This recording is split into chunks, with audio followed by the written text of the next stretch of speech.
자신이 우리를 만족하게 하사 우리를 일생 동안 즐겁고 기쁘게 하소서. 우리를 괴롭게 하신 날수대로와 우리가 화를 당한 연수대로 우리를 기쁘게 하소서. 오늘도 하나님의 성호를 찬양하게 달려나온 기동의 모든 성도님들 한 분 한 분을 축복하여 주옵소서. 하늘의 위로와 평안으로 가득 채워 주옵소서. 예수님의 이름으로 기원드립니다. 아멘. 33장 찬송입니다.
주보에 나와 있는 죄 고백을 함께 하십니다.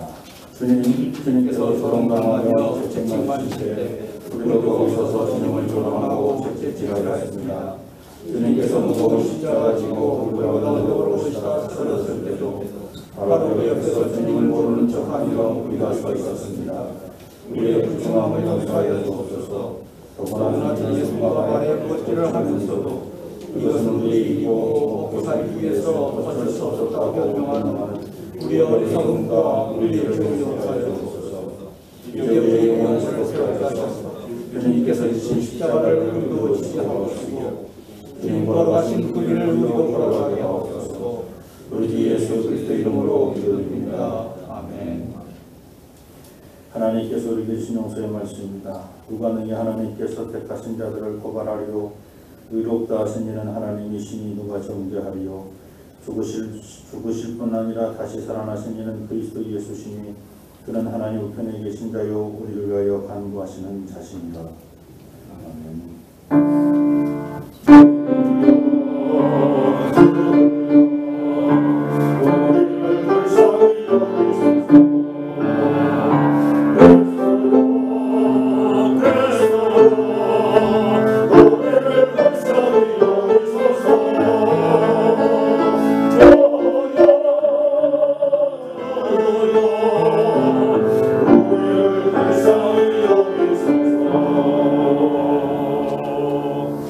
학교동문 129번입니다.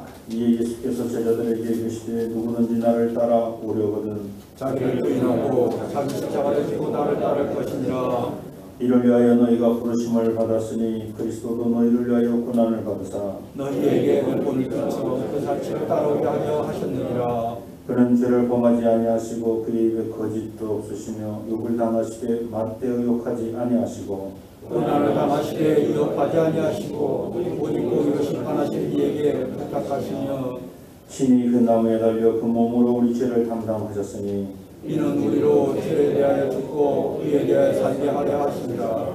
그가 채찍에 맞음으로 너희는 나음을 얻었나니 너희가 전에는 양과 같이 길을 잃었더니 이제는 너희 영혼의 목자와 감독 되신 이에게 돌아왔느니라.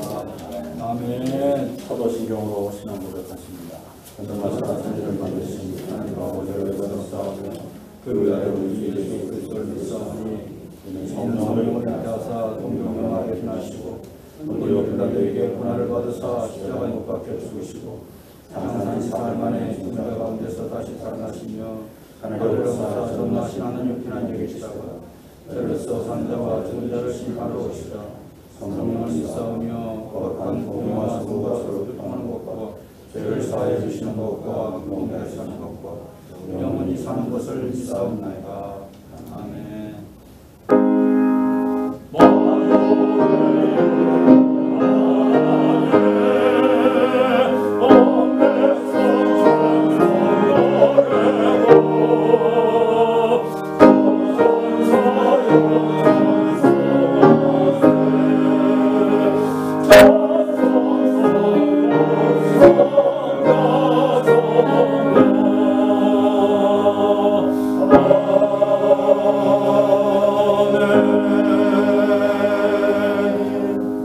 자리에 앉으시기 바랍니다.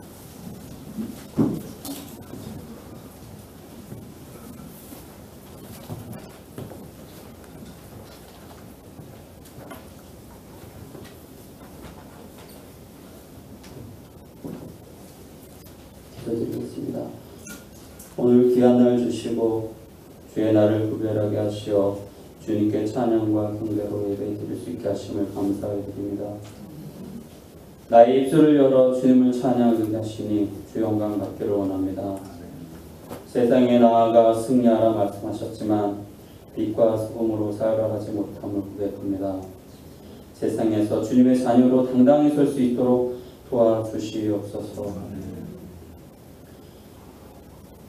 이곳에 기독교회를 세우시고 믿음의 방주로 구원의 영혼 구원을 할 수 있게 하심을 감사해 드립니다.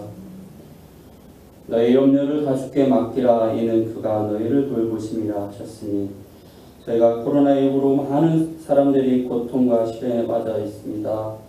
주님께서 우리를 돌보시고 위로해 주시고 회복하게 하옵소서. 또한 믿는 자들에게는 예배를 회복하게 하셔서 예전의 일상으로 속히 돌아갈 수 있도록 하여 주시옵소서. 저희 사순절을 기억하게 하시고 주님의 고난을 돌아보며 부활의 기쁨을 누릴 수 있게 하옵소서. 교회의 각 기관을 축복하시고 사명을 감당하는 직분자들을 기억하시고 그 일을 능히 감당할 수 있도록 도와주시옵소서. 오늘 말씀을 전하시는 주의 사자 목사님에게도 영과 육의 강건함을 주시고 말씀을 전할 때 사탄막이 틈타지 않게 하시고 받는 우리에게는 은혜와 평강이 깃들게 하옵소서. 오늘도 살아계시고 지금도 역사하시는 주 예수 그리스도의 이름으로 기도드렸습니다. 아멘.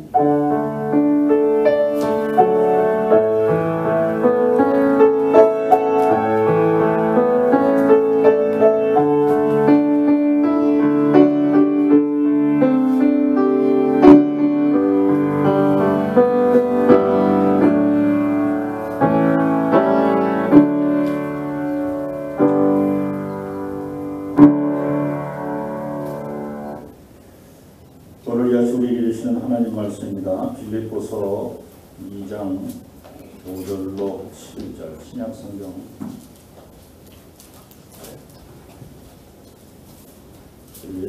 서연명 나와서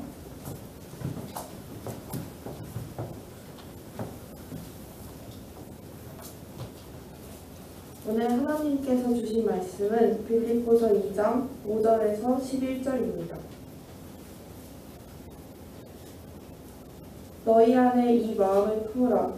곧 그리스도 예수의 마음이니 그는 근본 하나님의 본체시나 하나님과 동등됨을 취할 것으로 여기지 아니하시고 오히려 자기를 비워 종의 형체를 가지사 사람들과 같이 되셨고 사람의 모양으로 나타나사 자기를 낮추시고 죽기까지 복종하셨으니 곧 십자가에 죽으시니라.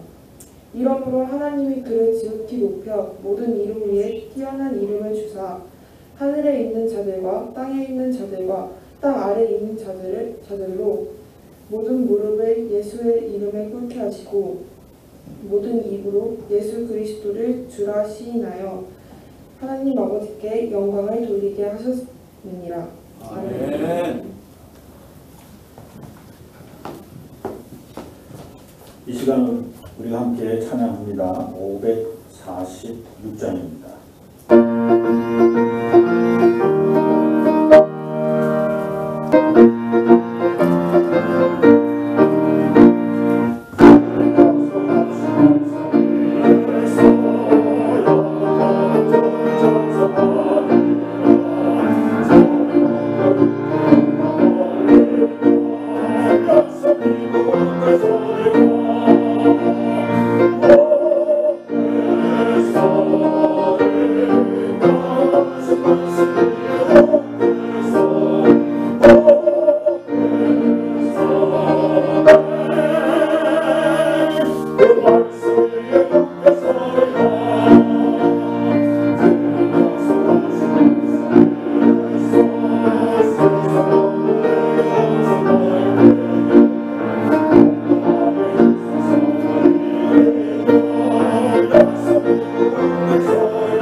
할렐루야. 옆 사람과 가벼운 목례로 인사하십니다. 잘 오셨습니다.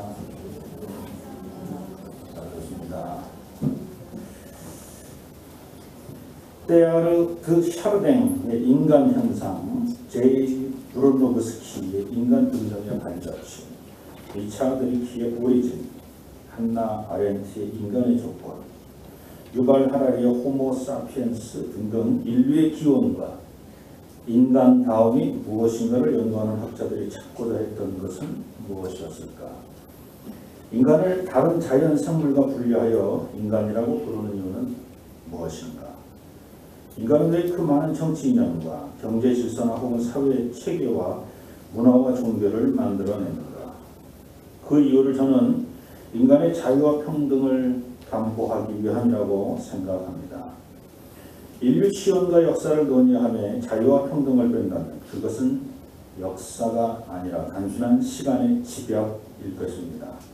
그만큼 인류에게 자유와 평등은 생존을 넘어 인간 다음을 만드는 역사적 담론입니다. 그런데 문제는 자유와 평등은 서로 대립과 갈등의 관계라는 것입니다. 예를 들면 어떤 지배 체제든지 자유를 강조하면 평등을 무시하고 평등을 강조하면 자유를 억압하는 역사가 반복되었습니다. 그러므로 인간으로서 올라서야 할 최후의 정상이 있다면 그것은 자유가 보장되면서도 평등하게 사는 것일 겁니다. 특히 평등은 인간 현상 가운데 풀리지 않는 수수께끼와 같은 명제입니다. 누구나 평등하기를 원하면서도 사실은 어떤 특정한 누구와 평등하다는 것을 인정하지 못하고 원하지도 않는 그런 이율배반적인 모습이 우리 안에 있기 때문입니다. 돈 많은 부자와 가난한 누군가가 놀이동산을 같이 갑니다. 내가 돈이 많은데 어쩌다가 놀러온 저 가난한 사람하고 같이 줄을 서서 타야 돼. 도저히 이해가 안 돼. 관리인을 불러, 공원관리인을 불러가지고 내가 돈을 더 줄 테니까 내가 저 사람하고 같이 줄 서지 않게 해달라고. 우리 모두 마음속에서는 인간은 다 평등하다고 생각하면서 돈 많은 나는 돈이 적은 사람하고 평등하기를 원하지 않는다. 그걸 아주 적절하게 이용한 것이 퍼스트 클래스, 비즈니스 클래스, 이코노미 클래스. 돈 없으면 비행기 탈 돈은 있지만 돈 없으면 이코노미 클래스 저서도 줄 서고 타고 퍼스트 클래스 얼른 오세요. 퍼스트 줄 안 서고 타라는 거예요. 왜냐면 3배를 더 주고 4배를 더 주고 타는 하여간 돈을 더 많이 한 번도 안 타가지고 비즈니스 클래스가 이코노미 클래스의 2배, 비즈니스 퍼스트 클래스가 아마 이코노미 클래스의 2배. 그러니까 이제 비즈니스 클래스보다 4배를 더 줘야 퍼스트 클래스를 탈 수 있는 거예요. 근데 중요한 것은 그렇습니다. 나이 많은 내가 이제 머리에 피도 안 마른 놈하고 같이 줄 서고 들어가는 건 싫다는 거예요. 싫어. 근데 우리가 인간은 어린아이나 어른이나 할 것 없이 다 평등하고 가난하나 부하나 빈부귀천 상관없이 다 평등하다고 말을 하면서 사실은 평등하게 대우받는 게 싫어. 내가 더 많이 대우받고 싶어 하는 그런 마음이 우리에게 있다는 것입니다. 양육감식이라는 자연의 원리를 적용하지 않아도 인간의 역사는 자기보다 약한 자는 낮추고 반대로 자기보다 강한 자는 높여보는 습성이 있다는 것입니다. 그러므로 인류 역사의 평등이라는 화두는 결국 정의의 문제로 연결됩니다. 정의란 무엇인가? 서로 상반된 의견을 가진 개인과 개인이 부딪혔을 때 누가 정의인가? 개인과 집단의 이해가 서로 엇갈릴 때 누가 정의인가? 나라와 나라 사이의 이해 득실이 충돌되었을 때 양쪽 모두가 인정하는 절대적인 정의라는 게 있을 수 있는가? 만일 절대적인 정의가 존재하지 않는다면 정의라고 하는 것이 처음서부터 상대적이었단 말입니다. 그럼 그때마다 다르게 적용되는 정의, 그걸 진짜 정의라고 말할 수 있는가? 바로 이 자유와 평등, 이 정의의 문제를 온몸으로 해결하신 분이 바로 우리 주 예수 그리스도입니다. 우리는 이미 BC와 AD를 구분짓는 기준이 예수 그리스도의 탄생이라는 것을 알고 있습니다. 그분의 탄생이 얼마나 중요했는지 그분의 탄생을 기점으로 역사를 BC와 AD로 나눴다는 얘기입니다. 예수 그리스도의 십자가 사건이 인류 역사의 신기원을 이룩한 사건일 수밖에 없는 이유가 있습니다. 그것은 그리스도께서 자신의 자유로 모든 인간을 구원하시어 평등을 완성하신 분이기 때문입니다.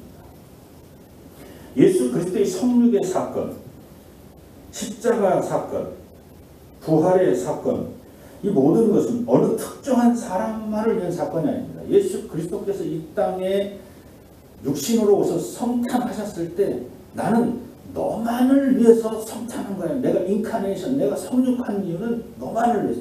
내가 십자가에 달려 고난받은 것은 너만을 위해서 내가 고난받은 거야. 내가 부활한 것은 당신만을 위해서 내가 부활한 거야 라고 하지 않습니다. 예수 그리스도의 성육하심과 고난받으심과 부활하심은 모든 인류, 거기에는 가난한 사람이나 부한 사람, 또 귀한 사람이 천한 사람이나 죄인이나 죄인이 아닌 사람, 모든 사람을 평등을 선언한 겁니다. 예수 그리스도의 십자가 사건은 평등을 선언한 사건입니다. 예수 그리스도께서 십자가에 달려 죽으신 그 날, 모든 인간이 그렇게 염원하던 평등이 실현된 날이었습니다. 그날은 하나님 위에 모든 피조물은 그리스도를 통해 구원받아야 된다고 선포된 날입니다. 물론 구약 성경에서도 평등과 관련하여 십자가 사건만큼은 아니더라도 비슷한 유형의 중요한 평등을 이야기한 사건이 있었습니다. 그 첫 번째가 출애굽 사건입니다. 출애굽 사건은 모든 이적과 기적은 이스라엘 조상인 아브라함과 약속하신 신실하신 하나님의 역사라는 것을 믿으라는 것입니다. 또한 모든 이스라엘 백성은 평등하게 노예였었다는 것을 기억하라는 것. 사람 위에 사람 없고 사람 밑에 사람 없고 너희가 섬길 사람은 오직 하나님 한 분밖에 없다. 너와 나머지는 다 평등하다라고 선언한 사건이 출애굽 사건입니다. 둘째로 구약에 나타난 평등과 관련된 중요한 사건이 바로 안식일 제도입니다. 하나님께서는 십계명을 통해 이스라엘 백성에게 안식일에는 사람을 포함한 모든 피조물이 평등하게 쉬는 날로 선포했습니다. 안식일은 그 누구도 너도 쉬고 너 밑에 부리는 종도 쉬고 종이 부리는 동물까지도 다 쉬게 하라. 다시 말하면 하나님 위에 모든 피조물은 평등하게 다 쉬라는 겁니다. 셋째로 이 안식일을 더 확대한 것이 안식년이고 안식년을 모아서 희년이라는 것을 만들었습니다.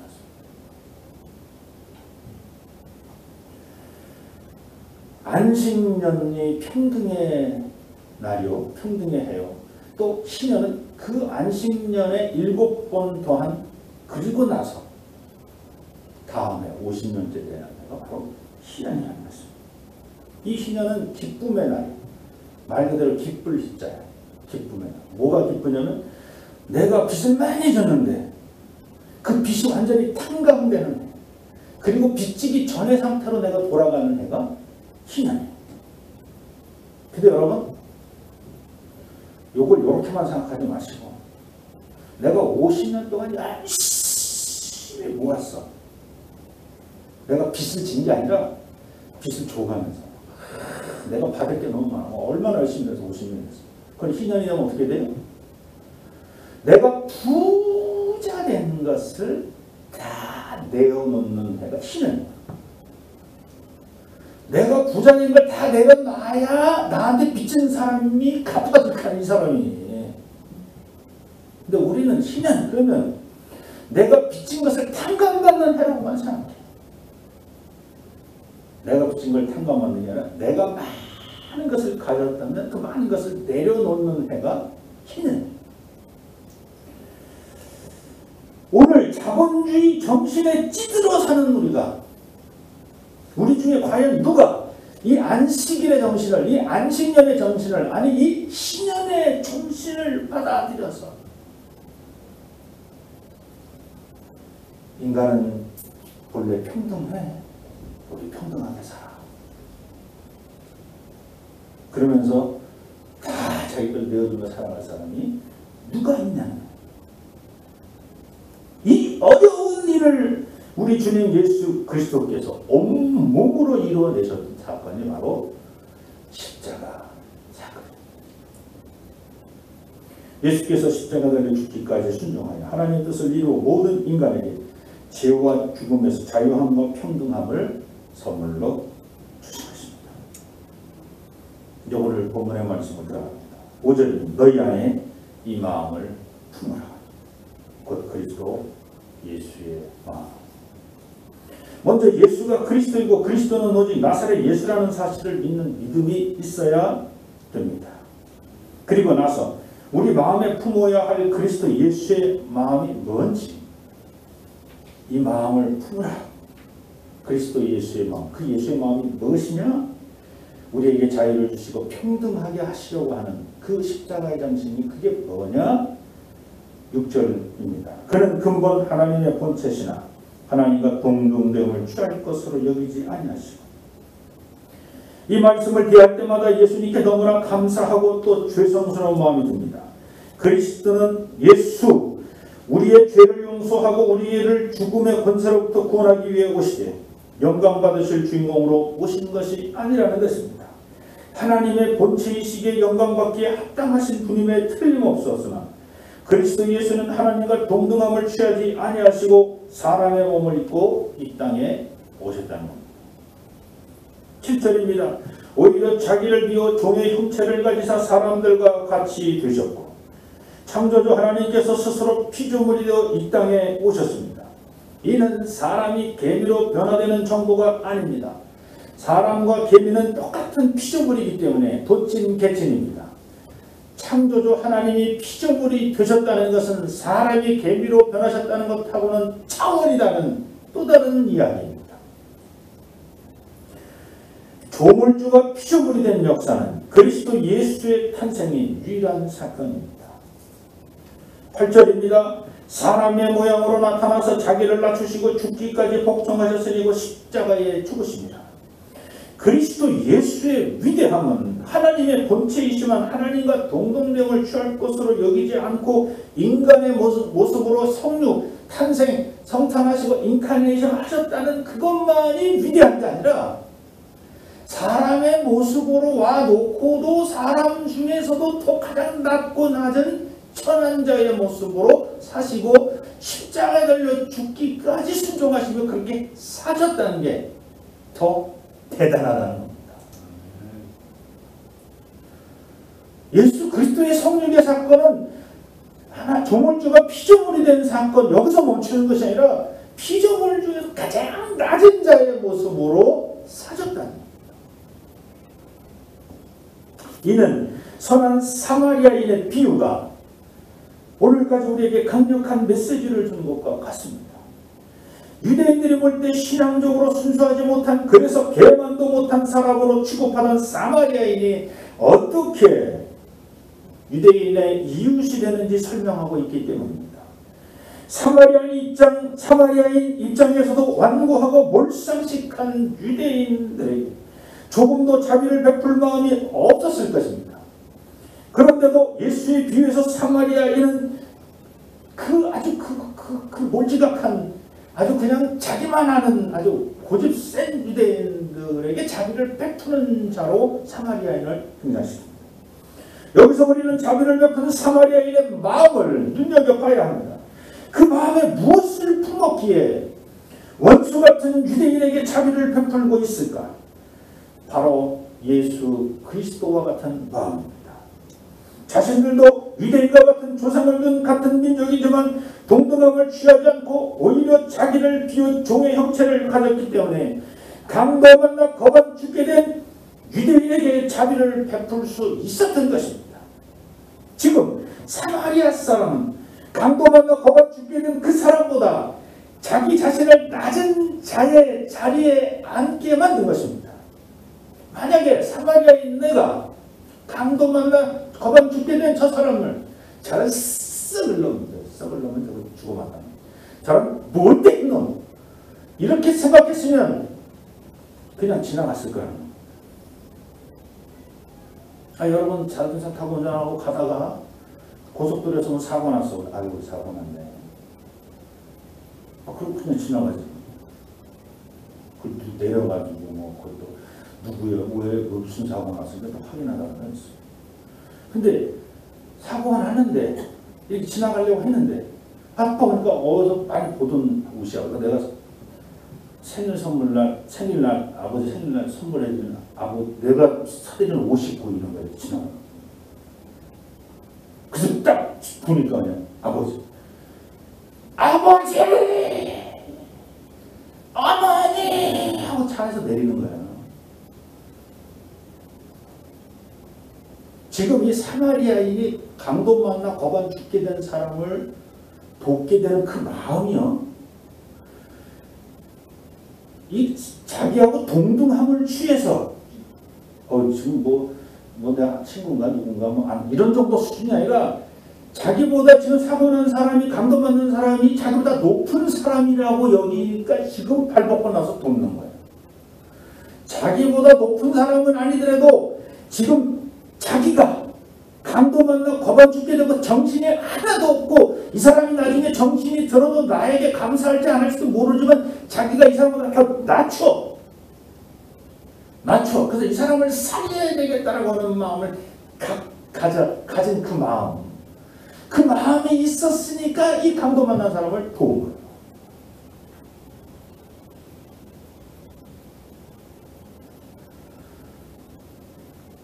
우리가 그 누군가에게 자비를 베풀 때 내가 이 사람보다 높은 자의 위에서 내가 자비를 베푼다 라고 생각하지 마십시오. 만약에 정말 내가 이 사람보다 재산이 많아서 뭐 지식이 많아서 뭐가 많아서 돕는다고 한다면, 이 세상이 그렇게 간다면 아마 우리 저기 현대 사장님, 회장님도 삼성 사장님, 회장님은 한 걸음도 못 갈 거예요. 한 걸음 걸어갈 때마다 도와야 되고, 한 걸음 걸어갈 때 도와야 되고, 또 한 걸음 걸어갈 때 도와야 되고. 왜? 다 나보다 못한 사람이니까. 나보다 못한 사람이 다 나보다 부자가 없어요. 우리나라에 다 나보다 못하니까 다 도와주면서 걸어가야 돼요. 근데 여러분, 자기가 남들보다 높다고 생각하는 사람은 다 벽을 치고 높은 집에서 그리고 다 도망다닙니다. 누가 돕습니까? 낮은 사람이 돕는 거예요. 자기를 낮추는 사람이. 사마리아 사람의 비유가 왜 위대하냐? 당신 자신을 드러낸 뒤 너희가 개만도 못하게 취급받는 그 사마리아 사람, 너희가 사람 취급하지 않은 나 예수가 가장 낮은 자리에 내려가서 너희를 싸매고 너희를 치료하고, 너희가 치료하는 치료비가 부족하면 부비를 더 들여서라도 너희가 안전하게 여관에 들어가서 쉴 수 있도록 치료, 의사도 붙여주고 그런 사람은 나다. 지금 그 얘기를 하십니다. 9절입니다. 이러므로 하나님이 그를 지극히 높여 모든 이름에 뛰어난 이름을 주사. 누누이 말씀드리지만 비유 중에 자비를 베푸는 사마리아 사람은 자신의 시간과 능력과 재물을 아낌없이 베풀었다고 하더라도 그 누구로부터 칭찬받는 일은 없었습니다. 오히려 동행인 다른 동료들에게 핀잔만 받았을 것입니다. 그렇게 구해준다고 저 유대인이 당신에게 고맙다고 말이나 할까? 혹시 강도와 짜고 치는 고들이라고 오해할 수도 모릅니다. 여관 주인도 치료하는 의사도 남은 돈이나 받을 생각만 하지 당신의 선한 행위를 알아주지 못할 거라는 겁니다. 시간이 흘러가면 도움을 받은 강도 만난 사람을 포함하여 그 누구도 사마리아인의 자비를 기억하지 않을 것입니다. 마찬가지입니다. 예수님 당시 십자가에 달린 예수 그리스도를 보며 그를 높이는 사람이 한 사람도 없었다는 것입니다. 모두 비난하거나 혹은 측은히 여기는 사람뿐이었습니다. 죄인들을 위하여 십자가를 지신 그리스도를 아무도 찬양하지 않았습니다. 무슨 구원자가 그 많은 이적과 기적을 행하면서도 왜 자기 자신은 구원하지 못하느냐고 오히려 조롱받았습니다. 10절입니다. 하늘에 있는 자들과 땅에 있는 자들과 땅 아래에 있는 자들로 모든 무릎을 예수의 이름에 꿇게 하시고, 하나님께서는 그 조롱하는 입들을 닫게 하시려고 먼저 행하신 일이 있습니다. 첫째는 자신들을 구하러 오신 그리스도를 모욕하는 그들이 평소에도 기다리고 사모하는 하늘에 있는 천사들에게 먼저 무릎을 꿇으라고 명령하십니다. 둘째는 공중 권세 잡은 것처럼 사기치며 미친 듯이 돌아가는 땅에 있는 마귀 사탄들에게 무릎을 꿇으라고 명령하십니다.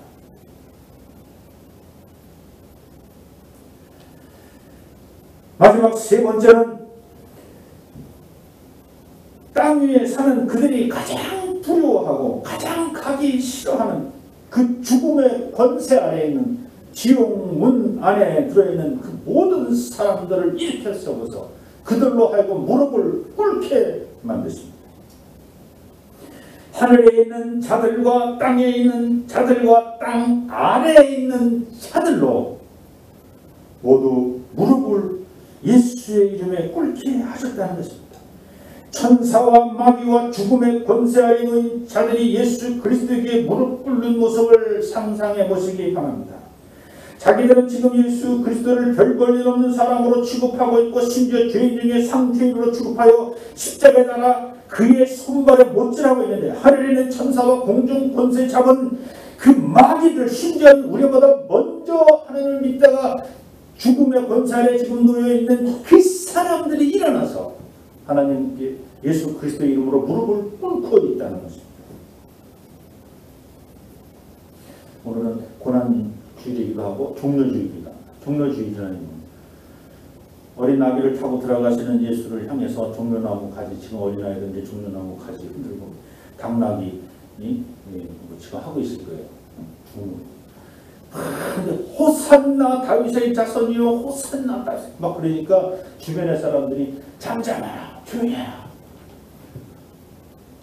그때 예수님께서 그 소리를 막 저들의 입을 막지 말라니, 저들의 입이 막아지면 돌들을 치셔, 돌들을 깨뜨려서라도 하나님이 영광 받으실 거라고. 하늘에는 천사가 무릎을 꿇지 않고 또 공중권세자 부자가 무릎을 꿇지 않고 또 땅 아래서 이미 죽음의 권세 아래 잡혀있는 사람이 무릎을 꿇지 않는다 할지라도 하나님이 돌들을 쳐서라도 무릎을 꿇게 하시겠다는 거예요. 왜? 우리가 하나님의 은혜를 받은 우리가 그걸 모르니까. 그래서 오늘 마지막 절입니다. 모든 입으로 예수 그리스도를 주라 시인하여 하나님 아버지께 영광을 돌리게 하셨느니라. 그들을 무릎 꿇게 하시는 것뿐만 아니라 그들의 입을 열어서 하나님 영광 받으신다. 오늘 말씀을 정리합니다. 하나님께서 모든 만물을 하늘에 있는 천사와 공중에 있는 마귀와 땅 안에 있는 자들로 예수 그리스도 앞에 무릎을 꿇게 하시고 그를 주라 시인하게 하신 이유가 무엇입니까? 그것은 예수 그리스도의 마음을 보셨기 때문입니다. 그리스도의 마음은 무엇입니까? 그는 근본 하나님의 본체시나 하나님과 동등함을 취하지 않고 자기를 비워 사람의 형체를 가진 종이 되셨습니다. 나아가 사람 중에서도 가장 낮은 자의 모습으로 하나님 말씀에 순종하는 마음을 가지셨습니다. 이런 마음을 조상들 가운데서 볼 수 있었다라고 말하지 마십시오. 물론 아벨을 통해, 에녹을 통해 노아와 아브라함, 야곱, 이삭, 요셉, 모세, 여호수아, 기드온, 두보라, 롯, 보아스, 이세, 다윗 등등 그들의 마음을 보신 하나님께서 그들과 함께 역사하신 것은 틀림없습니다. 그러나 그들의 마음과 그리스도의 마음은 다릅니다. 그것은 바로 믿음의 조상들은 자신들의 마음을 드렸으나 아담의 원죄와 자신들의 죄로 인하여 약속을 받지 못한 채 죽음의 권세 아래 있으면서 드린 마음입니다. 그러나 예수 그리스도의 마음은 바로 하나님의 본체시며 하나님 약속의 알파와 오메가이시며 죄 없으신 분이시고 죽음의 권세를 이기신 생명의 주인임에도 불구하고 그 마음을 하나님께 드렸다는 것입니다. 오늘 우리에게 주시는 하나님 말씀은 우리에게 믿음의 조상들 가운데 한 사람처럼 그렇게 우리의 마음을 드리며 살라는 것이 아닙니다. 믿음의 조상을 본받아라, 아브라함을 본받아라, 이삭을 본받아라, 지금 그 얘기가 아닙니다. 그들은 하나님의 약속이 무엇인지 온전히 모른 채 살아갔던 분들입니다. 그분을 본받고 그분들을 따라가면 뭔가 부족하다는 거예요. 그분들은 예수 그리스도를 모른 채 살았기 때문에 예수 그리스도를 모른 채 진짜 하나님의 구원의 약속을 확실하게 만나보지도 못하고 뵙지도 못한 상태 속에서 그들의 믿음으로 하나님께 영광을 돌립니다. 그러면 우리가 아브라함의 믿음을 본받고 이삭의 믿음을 본받는 그런 사람이 되는데 오늘 저와 여러분이 이미 예수 그리스도를 만났는 줄로 믿으시기 바랍니다. 오늘 저와 여러분은 예수 그리스도와 동행하고 있는 줄로 믿으시기 바랍니다. 아브라함의 믿음보다 이삭과 야곱과 요셉의 믿음보다 더 확증을 갖고 믿고 있는 줄로 믿으시기 바랍니다. 우리의 믿음은 그냥 아브라함을 본받는 게 아닙니다. 아브라함보다 더 큰 확증을 가졌습니다. 그분들의 믿음을 본받는 게 아니라 오늘 말씀은 예수 그리스도의 마음을 본받으라는 겁니다. 아멘.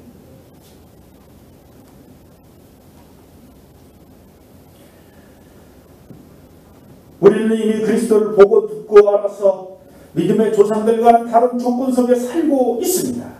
그러므로 그리스도를 알고 그와 동행함을 있는 우리는 이제 그리스도를 만나지도 못했던 조상들의 믿음을 본받으며 그것을 표준으로 삼을 것이 아니라 그들의 믿음과 그 마음을 넘어가서 그리스도를 본받아 그리스도의 마음으로 살아야 합니다. 그리스도께서 하나님과 본체신의 그 정체성을 부인하고 자기 십자가를 지고 가셨던 것처럼 우리도 자기를 부인하고 자기 십자가를 지고 살아가는 온전한 그리스도인이 되어야 합니다. 오늘 우리가 누리는 자유와 평등은 우리 주 예수 그리스도의 십자가를 지심으로 완성되었음을 잊지 마십시오. 그러므로 우리도 주님과 그 길을 본받아 십자가 지고 나갈 때 우리의 이웃과 후손들이 우리의 그 희생으로 우리의 십자가 지고로 말미암아 진리 안에서 자유함과 평등함을 누리게 될 것입니다. 할렐루야. 하나님, 그리스도께서 우리에게 보이신 그 마음을 본받게 도와 주시옵소서. 사람들 중에 훌륭한 믿음의 사람을 본받는 것이 아니라 우리 주 예수 그리스도의 그 십자가의 사랑을 대결히 본받아서 온 세상에 하나님께 영광 돌리는 삶을 살게 도와 주옵소서. 예수님의 이름으로 감사하며 기도드립니다. 아멘. 우리 다 자리에서 일어나셔서 봉헌성 함께합니다.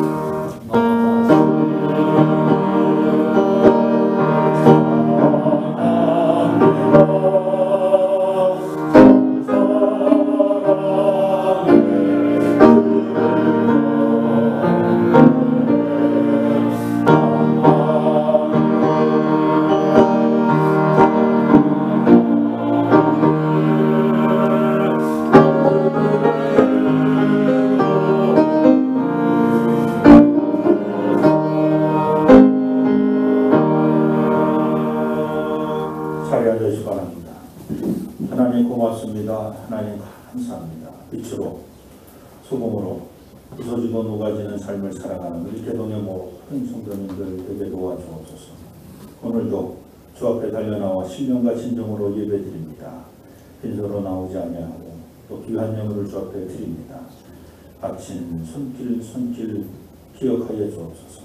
만대로 갚아주시고 물질로 시험당하지 아니하고 차고당 치도록 채워 주시옵소서. 이 물질이 쓰여지는 것 하나님 것이 아름답고 귀한 곳에 잘 사용되도록 하나님 친히 역사하여 주옵소서. 개동교회를 세우신 하나님, 이 교회를 통해서 이미 많은 일들을 이루고 계신 줄로 믿습니다. 무엇보다도 우리 개동교회가 이 주변에 죽어가는 수많은 영혼들의 구원의 방도가 되기를 원합니다. 어둠 속에 살아가며 목적을 잃어버리고 갈 바를 알지 못하고 살아가는 저들에게 등대의 빛이 되게 도와 주옵소서. 우리 사랑하는 성도님들 한 분 한 분을 그 가정 그 자리에서 온전히 하나님의 뜻을 이루는 하나님의 백성들로 세워 주시옵소서. 교회 특별히 기관들을 주님께 맡깁니다. 세워주신 속장님 중심으로 속회가 이적과 기적을 경험하는 속회가 되게 도와주옵소서. 선교회마다 주님 아름다운 선교의 소식들이 가득 찰 수 있게 도와주시고 저들이 돕는 선교지마다 부흥의 역사가 일어나게 도와주옵소서. 교장 선생님을 중심으로 교감 선생님 또 모든 교사들을 세우셔서 교회학교를 운영하시는 하나님, 김은혜 전사님과 더불어 아름다운 교회학교가 잘 운영될 수 있도록 하나님 역사하시고 그곳에서 자라고 배우는 모든 아이들이 참으로 믿음의 자녀들로 성장하게 도와주시옵소서. 육신의 질병을 주님께 맡깁니다. 마음의 상처를 주님께 맡깁니다. 위로하여 주시고 치유하여 주시옵소서. 모든 말씀 예수님의 이름으로 감사하며 기도드립니다. 아멘. 오늘 예배에 참여하신 모든 분들을 주님의 이름으로 환영합니다. 주변에 상주하는 이단들 저희 교회에서도 늘 일주일에 한 번 정도씩은 꼭 그 외부에서 유인물이 또 편지가 오고 그래서 보면 다 이단과 관련된 자료들이고 여러분 조심하시기 바랍니다. 세 번째 다 같이 한번 읽어봅니다. 나는 마음과 뜻과 힘을 다하여 가족과 이웃 그리고 다음 세대에게 전하겠습니다. 아멘. 네, 예배 안내 살펴보시고 고난주간 특별 새벽 기도회 이번 주소도 고난주간입니다. 그리스도의 고난을 기억하면서 동참하시는 한 주간 되시기 바라고요. 이번 주 토요일 날 새벽 기도는 6시에 드리도록 하겠습니다. 그리고 당일 성찬식을 진행하려고 했는데 500명대로 올라가고 저는 이제 마스크를 쓰고 성찬을 이렇게 나눠주면 되겠다 싶었는데 성찬을 받으신 분들이 그걸 들고 집에까지 가서 드시지 못할 거 아니에요. 그 마스크를 벗고 드셔야 되잖아요. 원래 이렇게 들어와서 예배가 허락된 거는 마스크를 쓰는 조건에서 허락을 했는데 제가 그걸 잊어버린 거예요. 마스크를 벗어야 먹을 수 있구나. 그래서 이렇게 주보 광고를 이렇게 넣고 나서 주보를 다 복사하고 나니까 이제 지혜가 왔어요. 그래가지고는 성찬식이 안 되는구나 지금 마스크를 벗어야 드실 수 있구나. 그래서 안타깝습니다만 6시 시간은 그냥 6시 예배를 드리는데 성찬식은 이거 사태 백신 다 맞고 이제 교회에서 식사해도 된다. 뭐 이제 이런 정도가 서로 같이 되면 그때 성찬식을 그렇게 하도록 하겠습니다. 그래서 다른 방법의 성찬 정말 어떤 분이 그런 얘기를 하더라고요. 이렇게 성찬 이렇게 해가지고 그걸 이렇게 조그만 이렇게 병에다 담아서 다 일일이 다 나눠주고 그리고 이렇게 비닐봉지 싸져 있는 빵 같은 거를 나눠주면서 집에 가서 드시라고. 그래서 성찬식은 여기서 하고 그 받아가서 집에서 각자 이렇게 드시는 건데 그런 방법도 있지 않냐고 그런 얘기를 했습니다만 어쨌든 조금 더 연구를 해서 성찬과 관련해서 하겠습니다. 성찬식은 없습니다. 자, 부활절 계란과 관련해서 우리 이정윤 집사님, 김경수 권사님 가정에서 구원 계란으로 기증을 선물을 하셨습니다. 그래서 이거를 금요일 저녁에 갖다 놓으시면 토요일 날 새벽에 이거를 작업을 토요일 날 새벽부터 마치고 오신 사람들 또 청년들 이렇게 해서 거기서 지금 저기 싸놓을 저기는 다 준비를 해놨거든요. 그래서 같이 1시간 정도 같이 작업하면 토요일날 낮에 뭐 따로 만나시지 않아도 되지 않겠나 생각합니다. 그리고 삶을 것도 없고 구운 계란이기 때문에 그래서 포장 작업만 그렇게 하도록 하겠습니다. 우리 김현숙 권사님 감사합니다. 박수 한번 해주시기 바랍니다. 네, 서울연회가 4월 11일 날 금남교에서 있는데 당일 우리 개동교 담임 목사가 종로지방 감리사가 취임식이고요. 또 성역 30주년 축하 행사도 축하에 또 갔습니다. 그래서 연회에서 뭐 조그만 선물도 하고 그러는데 이 축하객으로 2사람만 들어올 수 있습니다. 근데 우리 개동교회는 이미 2사람이 더 옵니다. 저 말고 김노민 장모님하고 김은혜 전사가 옵니다. 그래서 우리 마누라도 안 와도 됩니다. 축하로 오지 마십시오. 축하는 우리 김동희 장모님하고 김은혜 전사님 대표로 축하하실 겁니다. 별도 인원인데. 네? 축하객은 별도 인원이에요. 아니 별도 인원이라도 제가 오지 말라고 오지 마요. 와가지고 괜히 또 와서 뭐또 추천 체크해도 또 와서 또 뭐 하지 말고 김동희 장로님 편에 꽃다발을 하나를 김은혜 전사 편에 꽃다발을 하나씩 보내고 와서 끝. 그래서 끝내요. 어떻게 여러분 오실 것도 하나 없어요. 근데 또 끝나는 시간도 뭐 8시간 9시나 돼야 끝나고 이런 상황이기 때문에 저녁에 오후에 시작해가지고 저녁에 끝나는 겁니다. 그래서 그냥 이렇게 그냥 알고나 계시라고 하는 얘기니까 그렇게만 아시면 됩니다. 그래서 아무도 그냥 안 오셔도 된다. 우리 집사람도 오지 마라. 그 얘기를 하는 겁니다.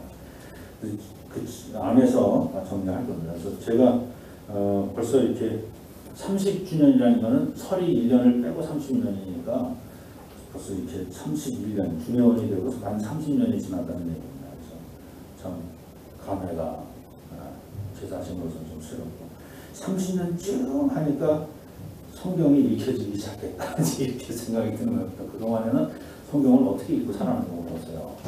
근데 하나님이 30년쯤 하니까 말씀을 새롭게 볼 수 있도록 저희가 은혜를 또 베푸신 것 같아서 너무 감사하고, 또 무탈하게 우리 대동교회로 사역하는 중에 30년을 맡게 돼서 너무 고맙고 감사를 드립니다. 오히려 제가 여러분에게 감사를 드립니다. 네, 나머지 살펴보시고 또 우리 고3님께서 또 출석하셔서 성경 봉독도 해주시고, 그래서 우리 서연양도 나는 또 안 나오는 줄 알고, 지난 또 인경이도 안 나오고 막 그랬는데 서연이 당연히 안 나오겠지 이렇게 나와서 감사합니다. 고맙고 감사합니다.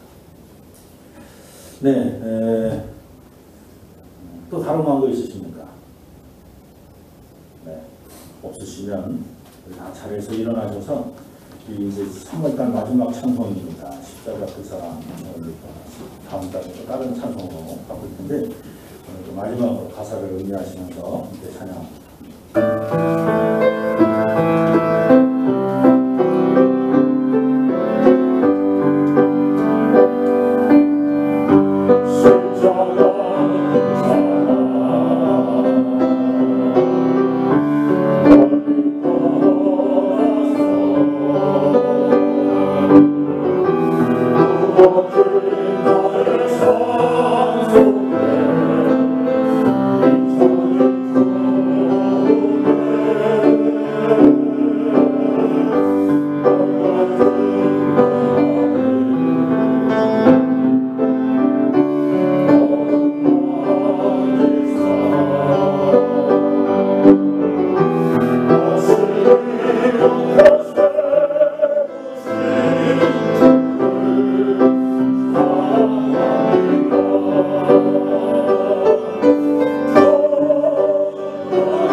독생자를 이 땅에 보내시며 우리 모든 죄를 사해 주시는 아버지 하나님의 크신 사랑하심과 성령님의 내자시고 위로 교통 충만하심이 그리스도를 본받아 자기를 부인하고 자기 십자가를 지고 살아가기로 작정하는 대동의 모든 성도님들 머리머리 외워 저들의 가정과 삶의 터전과 자녀 손들 머리머리 교회가 세우는 이 지역과 이 지역에 더불어 함께 사는 모든 지역의 주민들, 그리고 이 지역을 순례하는 순례자들 머리머리 위에, 또한 이 나라와 이 민족과 역사 위에 이제로부터 영원토록 함께 해 주시기를 간절히 축원하옵나이다. 아멘.